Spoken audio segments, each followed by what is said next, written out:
And today I will be reading from Wise Children by Angela Carter, the first chapter.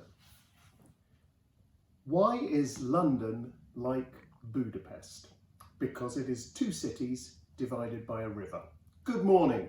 Let me introduce myself. My name is Dora Chance. Welcome to the wrong side of the tracks. Put in another way, if you're from the States, think of Manhattan, then think of Brooklyn. See what I mean? Or for a Parisian, it might be a question of rive gauche, rive droite. With London, it's the north and south divide. Me and Nora, that's my sister, we've always lived on the left-hand side, the side the tourist rarely sees, the bastard side of old Father Thames. Once upon a time, you could make a crude distinction thus. The rich lived amidst pleasant verdure in the north, speedily whisked to exclusive shopping by abundant public transport, while the poor eked out miserable existences in the south in circumstances of urban deprivation, condemned to wait for hours at windswept bus stops while sounds of marital violence, breaking glass and drunken song echoed around, and it was cold and dark and smelled of fish and chips. But you can't trust things to stay the same. There's always a diaspora of the affluent. They jumped into their diesel Saabs and dispersed throughout the city. You'd never believe the price of a house round here these days. And what does the robin do then, poor thing? Bugger the robin. What would have become of us if Grandma hadn't left us this house? 49 Bard Road, Brixton, London, Southwest 2. Bless this house. If it wasn't for this house, Nora and I would be on the streets by now, hauling our worldlies up and down in plastic bags, sucking on the bottle for comfort like babes unweaned, bursting into songs of joy when finally admitted to the night shelter, and therefore chucked out again immediately for disturbing the peace, to gasp and freeze, and finally snuff it, disregarded on the street, and blow away like rags. That's a thought for a girl's 75th birthday, what? Yes, 75. Happy birthday to me. Born in this house, indeed, this very attic, just 75 years ago today. I made my bow 5 minutes ahead of Nora, who is at this very moment downstairs getting breakfast. My dearest sister, happy birthday to us. This is my room. We don't share. We've always respected one another's privacy. Identical, well and good. Siamese, no. Everything slightly soiled, I'm sorry to say. Can't be doing with wash, wash, wash, polish, polish, polish these days when time is so precious. But take a good look at the photos, signs stuck in the dressing table mirror. Ivor, Noel, Fred and Adele, Jack, Ginger, Fred and Ginger, Anna, Jessie, Sonny, Binny, all friends and colleagues once upon a time. See the newest one, a tall girl, slender, black curls, enormous eyes, no drawers. Your very own Tiffany, and lots of XXXXs. Isn't she lovely? Our beloved godchild. We tried to put her off show business, but she wasn't having any. What's good enough for you two is good enough for me. Show business, right enough. A prettier girl than little Tiff you never saw, but she's showed her all. What did we do? Got it in one. We used to be song and dance girls. We can still lift a leg higher than your average dog, if called for. Hello, hello, here comes one of the pussycats out of the wardrobe, stretching and yawning. She can smell the bacon. There's another white with marmalade patches sleeping on my pillow. Dozens more roam freely. The house smells of cat a bit, but more of geriatric chlorine, cold cream, face powder, dress preservers, old fags, stale tea. Come and have a cuddle, pussy. You've got to have something to cuddle. Does Pussy want its breakfast then? Give us a minute, Puss. Let's have a look out of the window. Cold, bright, windy, spring weather, just like the day that we were born when the Zeppelins were falling. Lovely blue sky, a birthday present in itself. I knew a boy once with eyes that colour years ago, bare as a rose, never a hair on him.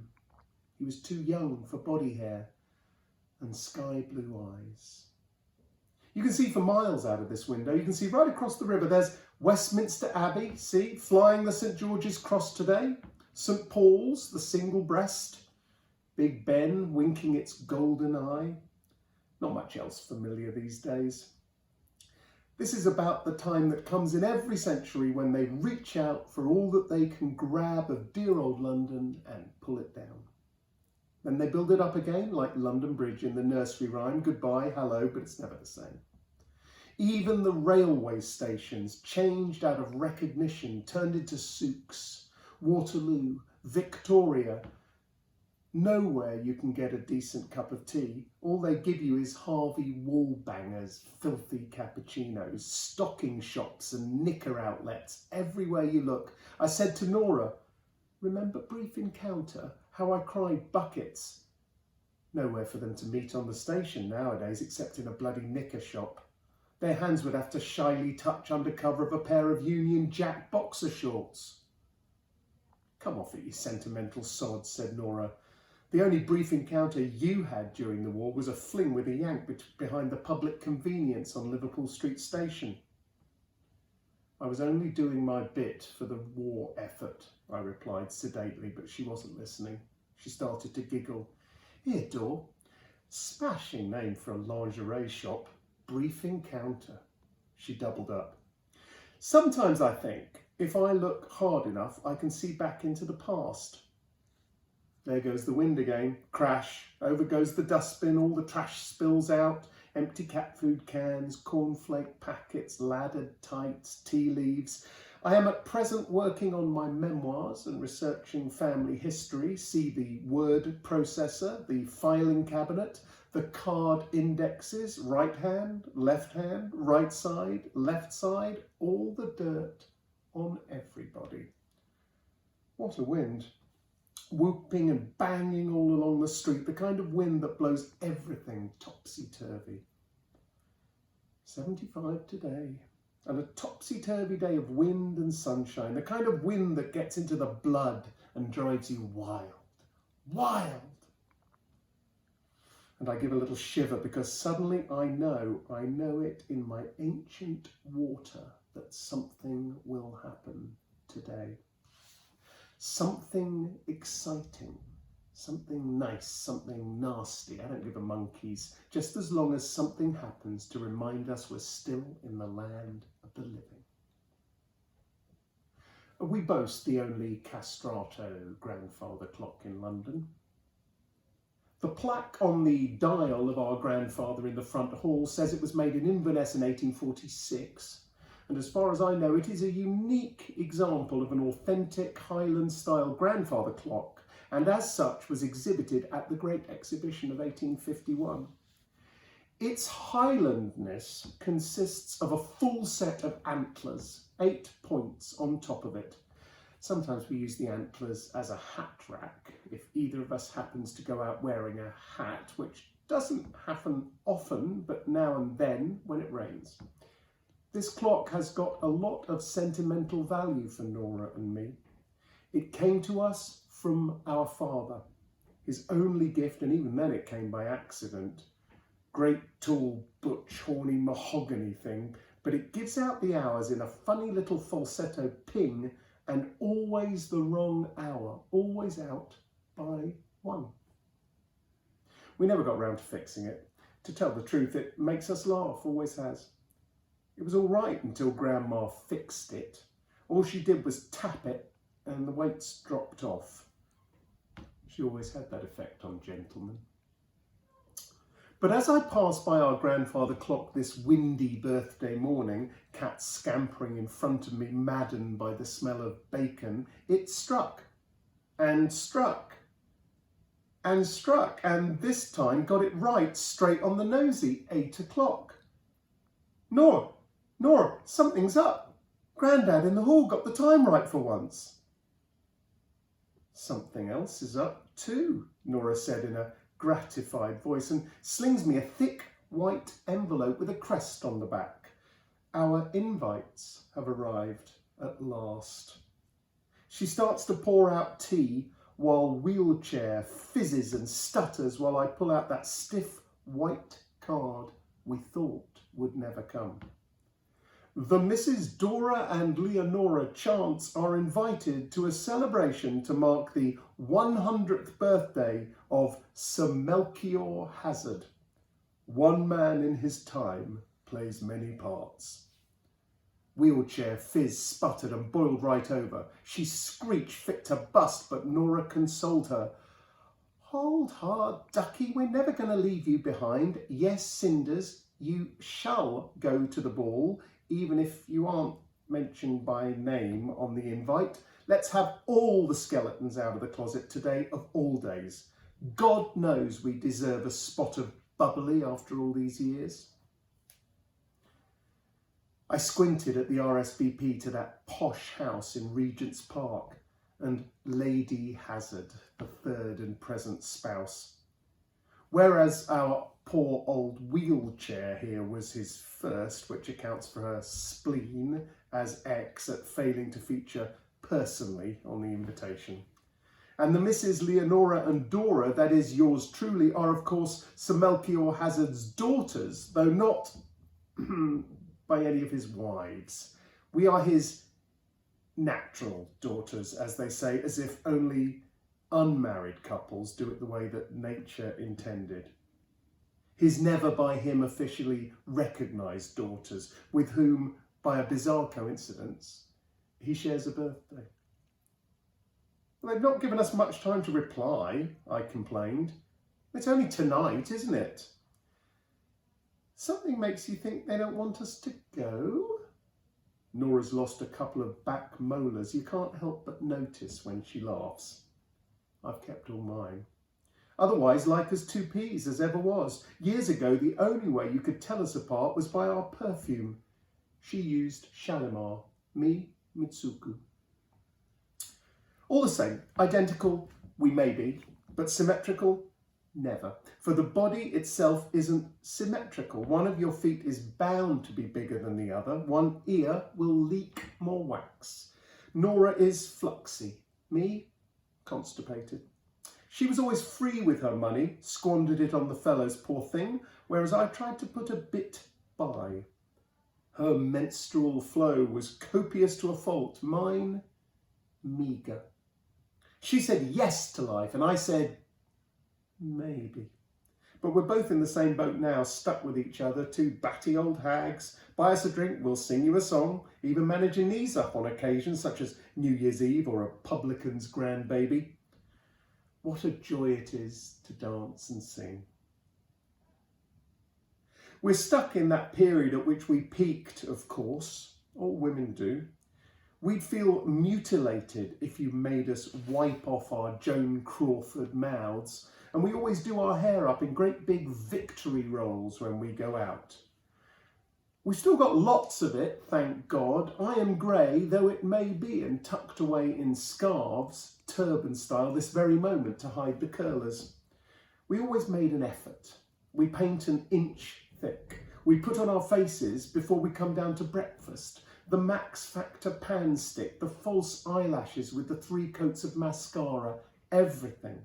We used to polish our eyelids with Vaseline when we were girls, but we gave up on that during the war and now use just a simple mushroom shadow for day, plus a hint of tobacco brown to deepen the tone and a charcoal eyeliner. Our fingernails match, our toenails match, our lipstick match our rouge. Revlon, fire and ice. The habit of applying war paint outlasts the battle. Haven't had a man for yonks, but still we slap it on. Nobody could say the Chance girls were going gently into that good night. We got our best kimonos on because it was our birthday. Real silk, mine mauve with a plum blossom design on the back, Nora's crimson with a chrysanthemum. Our beloved Uncle Perry, that is the late, and by his nieces grievously lamented Peregrine Hazard, sent us back our kimonos from Nagasaki years ago before Pearl Harbor when he was on one of his trips. Underneath, cami knickers with a French lace trim, lilac satin for me, crushed rose crepe for her. Tasty, eh? Of course, we were wearing cabby knickers before they came back. Our hip bones stick out more than they used to. We look quite gaunt in our undies these days, but she's the only one who sees me in the altogether, and me her, and we pass muster with our clothes on. Our cheekbones stick out more than they used to too, but they're the very best cheekbones, I'd have you know. These cheekbones are descended from some of the most profitable calcium deposits in the world. Like all those who spend much time before the public eye, our father has always been dependent on his bone structure. God bless the hazard calcium. It's kept osteoporosis at bay.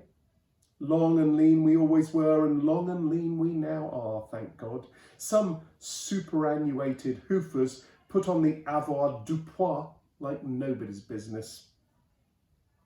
What shall we wear tonight? Asked Nora, stubbing her fag out in her saucer, pouring herself another cup. She's a regular teapot.